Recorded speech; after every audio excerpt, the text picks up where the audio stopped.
Guys, જય દ્વારકાધીશ। તો આજે છે અમારો દ્વારકામાં બીજો દિવસ અને સવારમાં અમે ઉઠી ગયા છીએ। જો કે સવારમાં બધા ઉઠતા હોય અને નાસ્તો કરીને પછી અમારે જવાનું છે। જાડુ ક્યાં જવાનું છે? અમારે અત્યારે ફરવા જવાનું છે બેટ દ્વારકા। તો બેટ દ્વારકા સવારમાં લઈ લેવું નાસ્તો કરીને પછી આપણે દ્વારકા ફરીશું। તો હાલો જાડુ ફટાફટ નાસ્તો પતાવી દઈએ અને પછી ફટાફટ ફરવા જઈએ। હાલો જો આજે સવારમાં નાસ્તામાં છે ઢોસા। અહીંયા નીચે છે ને મસ્ત મજાના ઢોસા બનાવતા। મેં કીધું આજ નાસ્તામાં ઢોસા લઈ આવી। જાડુ આટલું ઢોસા લાવ્યો છે, મારે આટલું પૌવા લાવ્યો છો। જો કે અમે ઘરેથી બધો નાસ્તો લાવ્યા જ છીએ, તો એ કીધું કે આજ બહારનો ટેસ્ટ કરી અને સાથે છે ચા। હાલો બધા નાસ્તો કરવા સવારમાં। જો આ જે તમને પુલ દેખાય છે ને એ છે સુદર્શન સેતુ પુલ। અને દ્વારકાથી બેટ દ્વારકા તમે જાઓ ને ત્યાં પેલા છે ને હોડીમાં એમાં જવું પડતું, પણ હવે જો હમણાં જ આ પુલ બની ગયો છે। પુલ જો તમે જોવામાં કેટલો સુંદર છે। ઘડીક વાર તો ખરેખર આપણને એવું લાગે કે ફોરેનમાં આવી ગયા હોય ને એવું। અને હજી નવો પુલ છે ને તો લોકો ફોટોગ્રાફી એટલું કરે છે અહીંયા ઉભા રહી પણ તમે ખાલી પુલની રચના જો, બાકી ઉપર તમને છે ને મોર પીચ ને બધું દેખાય પુલ ઉપર। બાકી જોરદાર પુલ છે। જો ફાઇનલી આપણે બેટ દ્વારકા પહોંચી ગયા છે અને પાર્કિંગમાં આપણી ધનનો પાર્ક કરી લીધી છે। જાડુ હવે અહીંયાથી 1 કિલોમીટર જેવું મંદિર છે ને એમાં રિક્ષામાં જવું પડશે આપણે। તો હાલો રિક્ષામાં બેસી જાય। ખુલ્લી રિક્ષા છે ને બહુ બધી રિક્ષા અહીંયાથી આટા મારે છે, તો રિક્ષા તો આપણને મળી જ જાય, એમાં બેહીને આપણે વયા જાવ। એ વાત સાચી છે। આમે જો પાર્કિંગમાં એટલા બધી ગાડીઓ છે ને એટલે રિક્ષા સામે એટલી જોઈને માણસો એટલા છે આજે કા। કેમ કે કહે છે કે સાંકડી ગલી છે ને તો એટલે 4 વ્હીલ ની અંદર નથી જવા દે। તો ફાઇનલી આપણને જો દ્વારકા મંદિર સુધીની રિક્ષા મળી ગઈ છે। હેડો રિક્ષા મજા આવી ગઈ છે ને? મજા જ આવે ને, પવન આવે છે, જો આખી ખુલ્લી રિક્ષા છે એટલે મજા આવે। જો આપણે બેટ દ્વારકા વાળા મંદિરે છે ને પહોંચી ગયા છે અને આમ જો એનો ગેટ છે ત્યાં અંદર જવાનું છે, અંદર મંદિર છે। તો અત્યારે જો અમે બેટ દ્વારકા વાળા મંદિરે છે ને દર્શન કરવા માટે પહોંચી ગયા છે ને એટલી ભીડ છે ને કે વાત જવા દો। અમે અહીંયાના લોકલ લોકોને પૂછ્યું કે આડા દિવસે અહીંયા ભીડ હોય છે, તો એ લોકોએ કીધું આડા દિવસે ભીડ હોય છે, શનિ રવિએ ભીડ હોય છે ને ઇવન તહેવારમાં ભીડ હોય છે, અને હોળી આવે છે ને તો હજી ભીડ વધશે। તો જો બેટ દ્વારકાથી સૌથી પહેલી ખરીદી આપણે છે ને હાથમાં બાંધવા માટેના કાંડાની કરી છે। જો આખી દોરી આવે છે ને બધે મળે છે, સારંગપુર ને બધે। મારા ભાભીએ કીધું હતું કે તમે ગમે ત્યારે જાવ ને તો અમારા માટે લેતા આવજો, જો આપણે એના માટે લીધી છે। એમાં જાડો બધી ખરીદી કરે ને મેં કીધું સૌથી પહેલા ખરીદી મારા રૂમાલ ની કરવાની છે, કારણ કે હું રૂમાલ ભૂલી ગયો હોટલમાં, એટલે મેં તો રૂમાલ લઈ લે, કારણ કે એટલી ગરમી થઈ છે ને વાત જવા। જો આ ગરમીમાં આપણને છે ને લીંબુ સોડા મળી ગયા એટલે આપણું કામ થઈ ગયું। જાડુ ને બે છે ને જો લીંબુ સોડા પીએ છે કા જાડુ? બહુ મસ્ત છે, હાલો બધા લીંબુ સોડા પીવા। બેટ દ્વારકા મંદિરે દર્શન કર્યા બાદ અમે નીકળી ગયા છીએ હનુમાન દાંડી મંદિરે દર્શન કરવા માટે। એ અહીંયાથી લગભગ છે ને 7 કિલોમીટર દૂર છે, એટલે અમે અહીંયા મંદિરેથી જ રિક્ષા પકડી લીધી છે ને હવે જઈએ છીએ હનુમાન દાંડી। જો બેટ દ્વારકાથી છે ને 7-8 કિલોમીટર થઈને અમે હનુમાનજીના મંદિરે આવ્યા છીએ। એવું કહેવામાં આવે છે કે છે ને આ પિતા પુત્રનું, એટલે કે હનુમાનજી અને મકરધ્વજ જેના પુત્ર હતા ને એનું વિશ્વમાં માત્ર એક ને એક જ મંદિર છે ને જાડુ? અને પાટણમાં જવાના જે 7 રસ્તા છે ને વિશ્વમાં, એમાંથી એક રસ્તો આ છે। જો મંદિરની અંદર આપણે આવી ગયા છે ને આપણે હનુમાનજીના છે ને દર્શન કરી લીધા છે। તો આ મંદિરે ઉપર છે ને ધૂન ચાલતી હતી, તો અમે થોડીક વાર ધૂનમાં બેઠા અને મંદિરે દર્શન કરી લીધા ને બહુ મજા આવી ગઈ। હવે આપણે પાછા જઈએ છીએ બેટ દ્વારકા। તો અમારે તો હનુમાનજીના દર્શન થઈ ગયા। મેં કીધું તોય તમને છે ને આખું મંદિર દેખાડ દઉં કે આખું મંદિર કેવું લાગે છે। તો આ છે આખા મંદિરનો નજારો। જો બેટ દ્વારકામાં છે ને સાગરભાઈ આપણી બહુ હેલ્પ કરી છે। આખું બેટ દ્વારકા આપણને રિક્ષામાં ઘુમાવ્યું છે ને બધી ઇન્ફોર્મેશન આપી છે। થેન્ક યુ ભાઈ, જય દ્વારકાધીશ। તો જો પાછા અમે પાર્કિંગે પહોંચી ગયા છીએ। અહીંયા જો આવીને સૌથી પહેલું કામ આપણે છાશ પીવાનું કર્યું છે, એકદમ મસ્ત છાશ છે। ચાલો બધા છાશ। તો અત્યારે કરન્ટલી અમે બેટ દ્વારકામાં ફરીએ છીએ, તમે લોકો એટલો પ્રેમ આપ્યો છે ને કે વાત જવા દો। ઇવન જે રિક્ષામાં બે ને એ ઓળખી જાય છે ને એ લોકોએ પૈસા લેવા ના પડે, કે તમે અમારા મહેમાન કહેવાય કે અમે તમારા વિડીયો જોયો। અમે કીધું વિડીયો જોતો હોય ને તો 5 રૂપિયા વધારે લેજો। મેં કીધું અમે તમારા કસ્ટમર જ છીએ, પણ લોકોનો એટલો પ્રેમ છે ને કે મજા આવે છે। લોકો અમને છે ને ખુદ જ આખું બેટ દ્વારકા ફેરવે છે। અમારે ફરવાની જરૂર નથી પડતી એને જાડુ? એટલે બહુ લોકોનો પ્રેમ મળ્યો। મેં ધાર્યું નતું કે આટલો બધો પ્રેમ અહીંયાથી મળશે। તો થેન્ક યુ સો મચ, તમારા બધાનો ખૂબ ખૂબ આભાર। અને લાગતું જ નથી કે આ કોઈ બીજા લોકો છે, એ લોકો એવી રીતે વાત કરે કે આપણે બધા ઘરના છે। મેં કીધું ભાઈ મોજે મોજ જલસા પડી, ખાસ કરીને દ્વારકાના લોકોને મળીને બહુ એટલે બહુ મજા। જો પાછા આપણે સુદર્શન સેતુ પુલમાં આવી ગયા છે અને આપણે ક્રોસ કરીને આપણે જવાનું છે ગોપી તળાવે। હવે બપોર વચ્ચે ગોપી તળાવ બંધ ન હોય ને તો સારું, અને આ પુલનો તમે ખાલી વ્યૂ એન્જોય કરો, જોરદાર છે ને। અને પુલમાં તમને બંને બાજુ છે ને ગાડીઓ જોવા મળશે, કારણ કે લોકો છે ને નવો પુલ બન્યો છે ને તો ફોટોગ્રાફી એટલી કરે છે। તો જ્યારે અમે ફરવા આવે ને ત્યારે હું લોંગ લાસ્ટિંગ વાળી જે કાજલ હોય ને એ યુઝ કરું, અને ઘરે જે પડી હોય ને એ કાજલ યુઝ કરું છું। તો ફરવા આવું ને ત્યારનું મને એવું લાગે છે કે મારી આંખું છે ને બળા જ રાખે છે। ખાલી વ્લોગ ઉતારું ને ત્યારે માંડ આવી રીતે આંખું રહે, બાકી આખો દિવસ મારી આંખું આમ જ રહે છે, એટલી આંખું બળે છે બોલો।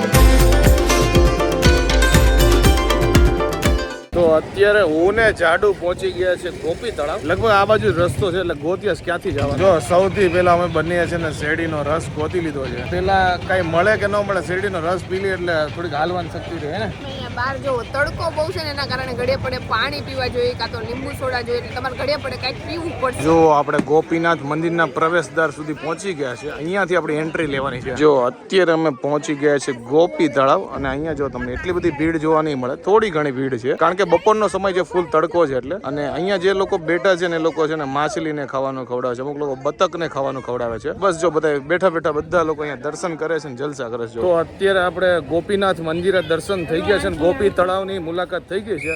હવે આપણે જાડુ જવાનું છે નાગેશ્વર જ્યોતિર્લિંગ, રાઈટ? હા, હવે અત્યારે ડાયરેક્ટ આપણે જાવું ત્યાં. જો જેમ જેમ તડકો જાતો જાય છે ને એમ એમ ટુરિસ્ટ છે ને ધીમે ધીમે આવતા જાય છે કારણ કે તડકો અત્યારે બહુ એટલે બહુ છે. તો નીરવે ગાડી પાર્ક કરીને તો મને કે તું જોઈ લે નીચે તારે ઉતરાય એમ છે કે અહીંયા કચરો કેવું પડ્યું છે. તો મેં છે ને કાચ નીચે કર્યો ને ત્યાંથી ડોકું કાઢીને હું બહાર જોવા નથી, અને નીરવે પાછો કાચ બંધ કર્યો ને તો મને અહીંયા હોઠ ઉપર કાચ વાગી ગયો. એટલે ટૂંકમાં નીરવે છે ને એની દાજ કાઢી મારી ઉપર. મારથી ભૂલથી કાચ બંધ ગયો ને જાડુ અહીંયા હોઠ છે ને હોજી ગયો છે ને જાડુ. લિપસ્ટિક કરીને તો દેખાતો નથી, બાકી આ બાજુનો હોઠ છે ને જેવો હોજી ગયો છે. એમ એવું થયું કાચ બરોબર હોઠે વાગ્યો ને દાંતે ભટકાણો હે ને. પણ તોય હું હારી કહેવાય, નીરવને કઈ કીધું નહીં. મને નીરવ પેલા સોરી કહી દીધું, અને મેં જો આ કર્યું હોત ને તો નીરવ એટલી મારી ઉપર રેડું નાખત ને કે વાત જવા દે. મેં કીધું કે જાય ઝઘડો પકડો થઈને પેલા સોરી સોરી સોરી પતી ગયું, બેટર જ પૂરી કરી નાખી. જો કે એટલું બધું કઈ વાગ્યું નથી, થોડીક વાર આરામ કર્યો. હાલો હવે આપણે જઈ નાગેશ્વર મહાદેવ. જો જાડુ અત્યારે મહાદેવનું તિલક કરાવે છે. મેં ઓલરેડી તિલક કરી નાખ્યું છે. વાહ જાડુ જોરદાર લાગે છે. હજી તો થાય છે. તો મેં ને જાડુ જો ફાઇનલી મહાદેવના તિલક કરાવી દીધા છે અને જોરદાર લાગે. જાડુ તારા ઉપર ને મારા ઉપર બંને ઉપર. મને હું તમને સાચી વાત કહું ને તો મને છે ને તિલકનો બહુ શોખ. એટલી ખાલી કંકુનો ચાંદલો કરવાનો હોય ને તોય ઈ ચાંદલો કરવો હોય મને બહુ એટલે બહુ ગમે. અત્યાર સુધી બધી આવા ચાંદલા તો થતા હતા પણ અમને મળ્યા જ નહીં કરાવવા વાળા. તો અહીંયા ફાઇનલી અમને મળી ગયા તો કીધું કાલે સૌથી પહેલા આપણે તિલક કરાવીએ. તમે ખાલી શિવજીની મૂર્તિ જો કેવડી મોટી મૂર્તિ છે. જો અત્યારે આપણે દર્શન કરવા માટે જઈએ છીએ મહાદેવના, અને લાઈન જો તમને બતાવું કેવડી મોટી લાઈન છે. જો કે લાઈન એટલી સ્પીડમાં હાલે છે કે વાંધો નથી આવતો. જો લગભગ છેલ્લી 20 મિનિટથી લાઈનમાં છે ને હજી સ્ટીલ લાઈનમાં જ છે, પણ હવે લગભગ લાગે છે થોડીક વારમાં નંબર આવી જાય. જો ફાઇનલી અમારી લાઈન છે ને એ મંદિર અંદર પહોંચી ગઈ છે.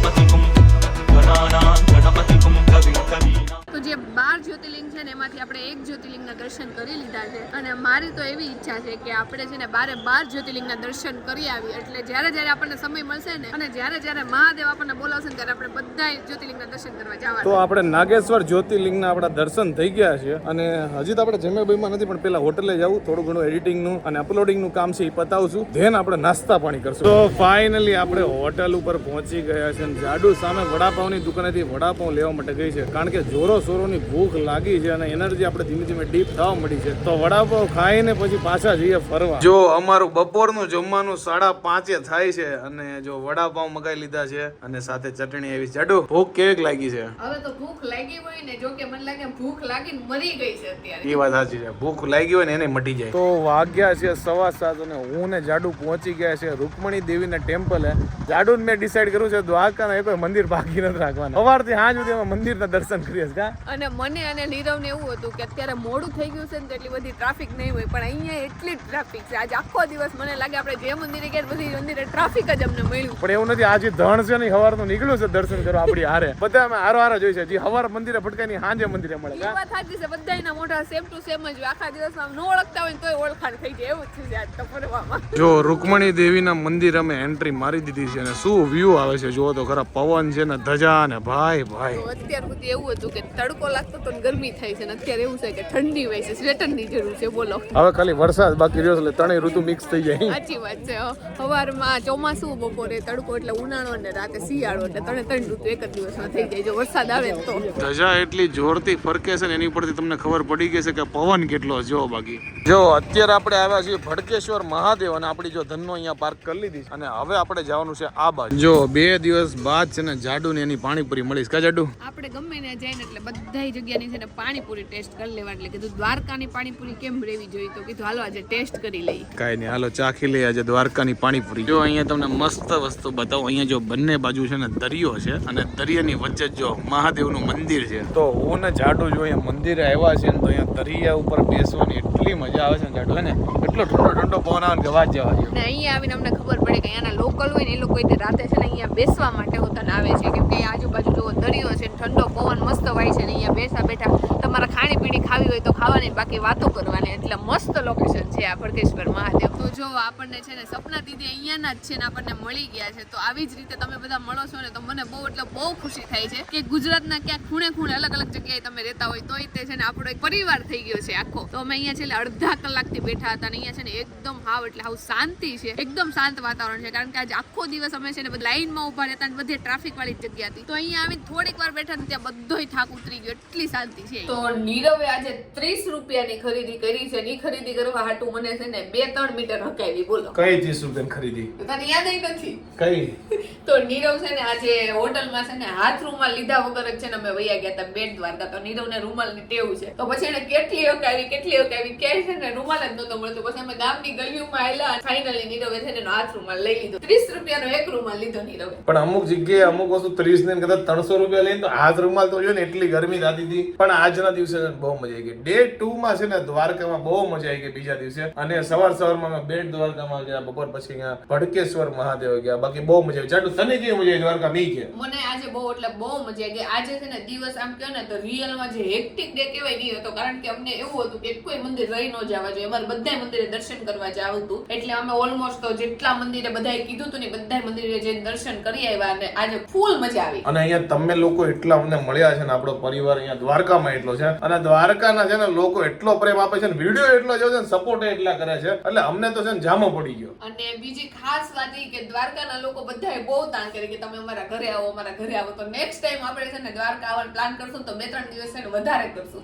એટલે બધા એના ઘરે જવાય. અને જાડુ આ લોકોએ દ્વારકાના વ્લોગમાં એટલો પ્રેમ આપ્યો છે ને કે વાત જવા દો. તો એના માટે તમને બધા લોકોને દિલથી ધન્યવાદ. અને આઈ હોપ કે તમને આજનો અમારો આ દ્વારકાનો ડે 2 બહુ ગમ્યો છે. ગમે હોય તો જાડુ હું કરવાની કહી દે. લાઈક કરી દેજો, મસ્ત મજાની કોમેન્ટ કરી દેજો, અમારી YouTube ચેનલ સબસ્ક્રાઇબ કરી દેજો અને Facebook માં જોતા હોય તમને ફોલો કરવાનું ભૂલતા નહીં. તો કાલે મળીએ નવા વ્લોગ સાથે, નવા પ્લેસ ઉપર. ત્યાં સુધી બાય બાય.